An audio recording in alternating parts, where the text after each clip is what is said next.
ఒక అడవిలో జంతువులన్నీ హాయిగా జీవిస్తున్నాయి.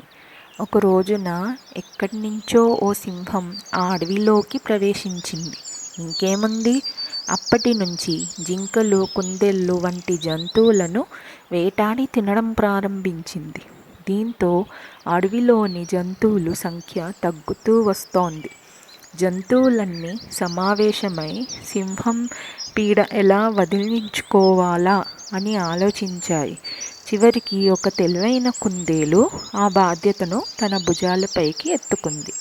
అది ఒకరోజు ధైర్యంగా సింహం ఎదుట నిల్చుని, సింహరాజా, ఈ అడవిలోకి మరో సింహం అడుగుపెట్టింది. అది మీకు పోటీగా తయారయ్యింది. దాని అంతం చూస్తేనే మీరు ఈ అడవికి రాజవుతారు అని చెప్పింది. కొత్త సింహం ఉండే ప్రాంతానికి తీసుకువెళ్తాను అని చెప్పి ఒక కొండ గుహ వద్దకు తీసుకెళ్ళింది. ఈ గుహ లోపలే సింహరాజా, ఆ కొత్త సింహం నివసిస్తోంది. దాని అంతం చెయ్యండి అని రెచ్చగొట్టింది. సింహం కోపంగా గుహలోపలికి వెళ్ళి గర్జించింది. ఈ లోపల కొండ ద్వారాన్ని అనేక రాళ్లతో మిగతా జంతువులన్నీ మూసేశాయి. సింహం బయటికి రాలేక లోపలే కుషించి మరణించింది.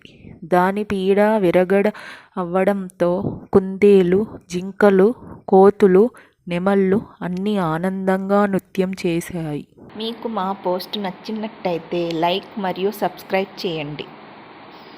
సర్వే జనా సుఖినో భవంతు. జై హింద్.